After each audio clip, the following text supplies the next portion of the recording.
ఏకీభవిస్తున్నాను. అయితే ఇందులో కూడా అంటే అగ్రవర్ణాలు అనేటి మూడేనండి. బ్రాహ్మణులు, క్షత్రియ, వైశ్యులు మాత్రమే అగ్రవర్ణాలు.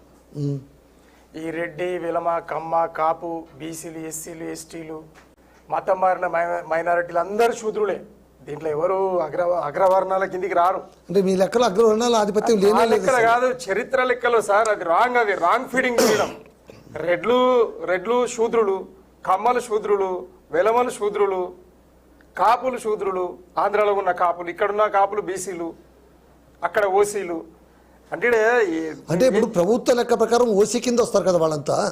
అగ్రకుల ఆధిపత్యం అనండి. వాళ్ళు వీళ్ళు కలిసి అంటే అక్కడ బ్రాహ్మణులు, క్షత్రియులు, వైశ్యులు అండ్ ఇక్కడ శూద్రులలో ఉన్నటువంటి రెడ్లు, కమ్మలు, వెలమలు, కాపులు వీళ్ళ మొత్తం అలైడ్ కలిసి బీసీల మీద, ఎస్సీల మీద, ఎస్టీల మీద, మత మైనారిటీల మీద వీళ్ళ హక్కును జమాయించడం, ఆధిపత్యాన్ని చెలాయించడం అని అంటారు దాన్ని.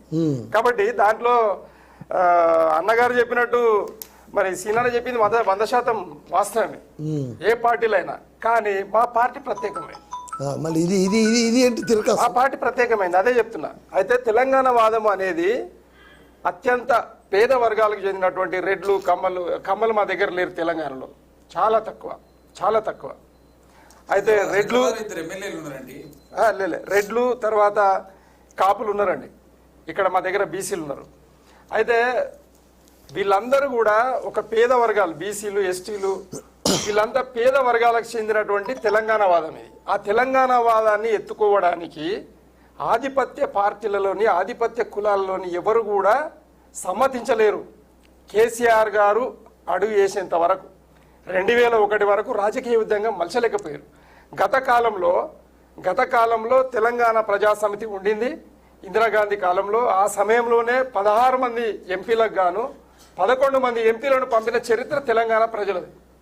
అయితే ఆనాడు చెన్నారెడ్డి గారు బ్రహ్మాండమైన దోఖా చేసిరు. ఆనాడే తెలంగాణ వచ్చిపోయింది.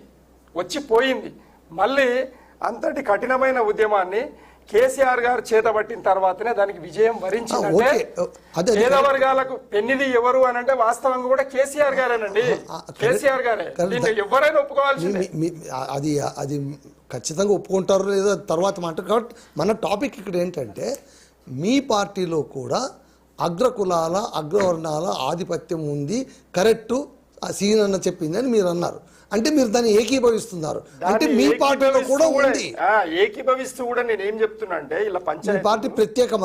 మా ప్రత్యేకత ఏంటి అని అంటే కేసీఆర్ అనేట ఆయనను కుల దృష్టితో చూడకూడదు.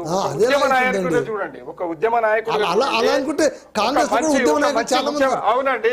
ఇప్పుడు మీరు కాంగ్రెస్ గురించి మేము చెప్పాలంటే కాంగ్రెస్ గురించి ఏ బీసీ నాయకుని ముఖ్యమంత్రి చేసింది సార్ విజయరాయ్ గారు. సంవత్సర కాలం, ఒక 6 నెలల కాలం ముఖ్యమంత్రి ఆయన ఉద్యమ నాయకుడు. ఏదో 3 నెలల కోసం చేసి వెంటనే కాళ్ళు రగొట్టేసి మొత్తం ఇప్పుడు చరిత్ర తీయండి, మొత్తం రెడ్లే ముఖ్యమంత్రులు ఉన్నారు కదా. ఇది వాస్తవం కదా. మరి రెడ్డి కాంగ్రెస్ కాకపోతే అది ఇందిరా కాంగ్రెసా? కాదు కదా. చెప్పనీకి అందరికి సమానత్వం మేము ఇస్తున్నాం అనుకుంటూనే మీరు రెడ్డి కాంగ్రెస్ చేసిరు కదా. ఈ రోజు కూడా 14 నెలల కాలంలో ఎవరి మాట నడుస్తా ఉన్నది? మా పొన్నం ప్రభాకర్ గారి మాట నడుస్తుందా? చెప్పండి మీరు. మధయాస్కి గౌడ్ గారు, మీకు ఒక విచిత్రమైన సన్నివేశాన్ని మీకు చెప్తా. 2021లో టీపీసీసీ అధ్యక్షుడు మధయాస్కి గౌడ్ అనౌన్స్మెంట్ అయింది. ఇక రేపు అనౌన్స్మెంట్ చేయబోయే సందర్భంలో ఇదే మల్కాజ్గిరి ఎంపీ రేవంత్ రెడ్డి గారు పార్టీలోకి చంద్రబాబు నాయుడు గారు మేడంతో మాట్లాడి అదే వర్కింగ్ ప్రెసిడెంట్ హోదాలో కాంగ్రెస్లోకి పంపించడం జరిగింది. అంతవరకు ఉన్నటువంటి ఉత్తమ్ కుమార్ రెడ్డి గారిని కొనసాగిస్తూ ఒక 6 నెలలు కొనసాగిస్తూ మళ్ళీ మధుయాస్కి గౌడ్ గారికి అనౌన్స్ చేయకుండా అన్యాయం చేసిన కాంగ్రెస్ ఇది. కాబట్టి ఆయనను మళ్ళీ ఏం షరతుతోటి ఆయనను అధ్యక్షులు చేసిన రేవంత్ రెడ్డి గారిని అంటే మధుయాస్కి గౌడ్ గారిని ఈయన ఎన్నికలు అయిన తర్వాత మధుయాస్కి గౌడ్ గారిని టీపీసీసీ అధ్యక్షుడు చేస్తామని మాట ఇచ్చినటువంటి ఇదే రేవంత్ రెడ్డి గారు, ఇదే అధిష్టానము మధుయాస్కి గౌడ్ గారికి అన్యాయం చేసిరండి. ఇది మాకు తెలుసు. మేము ఆ సమయంలో ఢిల్లీలో ఉన్నాం. 2021 ఆయన అనౌన్స్మెంట్ ఉంది అంటే మరి ఆయన కడుపు కాలేదా? ఒక బీసీ నాయకుడు ముఖ్యమంత్రి స్థాయి ఉన్న మధయాస్కి గౌడ్ గారిని ఈరోజు ఎమ్మెల్యే కానీ ఓడగొట్టిర్రు. ఇది వాస్తవం కదా. అంటే మీ మోచేతులు నీళ్ళలాగే బీసీలకు మీరేమో పదవులు ఇస్తారు, ఒక హీరోలాగా కొట్లాడే బీసీలకు మీరు ఏడ స్థానం ఇచ్చిరండి? మా దగ్గర సర్వ స్వతంత్రం ఉంది. కేసీఆర్ గారి దగ్గర ఏవైనా ఇంట్లో మాట్లాడు, అవును మళ్ళీ మీరు ఏవైనా ఇంట్లో మాట్లాడతారండి. కాదు ఇంట్లో మాట్లాడతారు మీలాగా. ఇగో ప్రజాస్వామ్యం ఉందని చెప్పి ఇండిసిప్లిన్ బహిర్గతంగా మేము మాట్లాడారు. మీ ఉద్యమ నాయకుడు కేసీఆర్ గారు ఉద్యమం సమయంలోనే ఎవరు ముఖ్యమంత్రి చేస్తానన్నారు, తర్వాత ఎవరయ్యారు? ఏందండి? అవును, ఇంక భవిష్యత్ అండి. ఇంకో మాట దళిత ముఖ్యమంత్రి అన్నారు, వినండి వినండి. అది గాలి కొట్టుపోయింది. అది 100% 100% లేలే, 100% దళిత ముఖ్యమంత్రిని చేస్తున్నమాట వాస్తవమే కాదంటలే. దానికి సమయం ఉంది కదా, చేస్తాడు కదా, ఎప్పుడు సమయం అంటే 10 చేస్తాడండి. ఇప్పుడు ఈసారి ఎన్నికల గిట్ట గెలిచింటే మొదట మీరంతా ఈసారి ఎన్నికల గిట్ట గెలిచింటే ఈసారి ఎన్నికల గిట్ట గెలిచింటే ఖచ్చితంగా అవకాశం ఇచ్చేవాళ్ళే.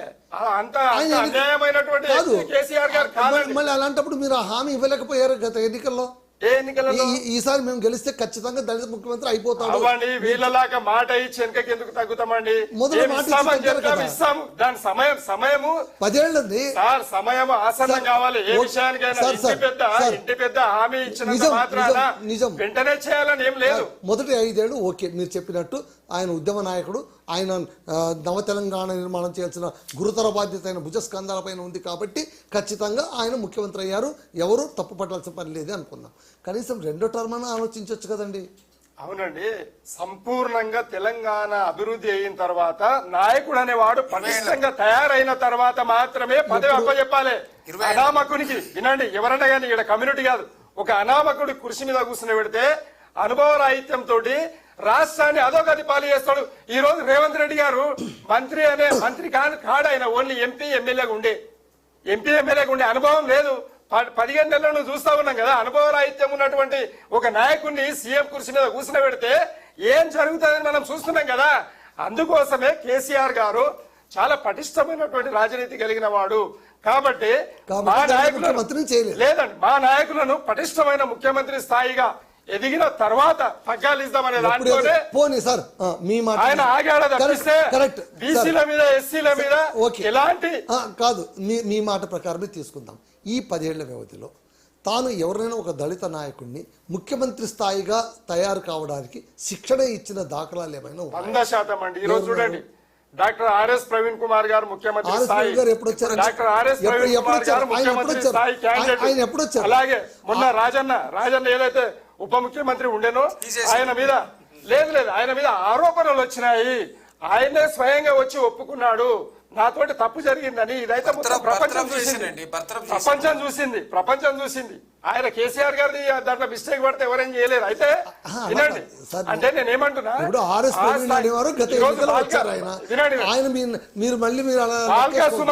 బాల్కా సుమన్ గారు యువ నాయకుడు, ఈ రోజు గువ్వల బాలరాజు గారు ఉన్నారు యువ నాయకుడు.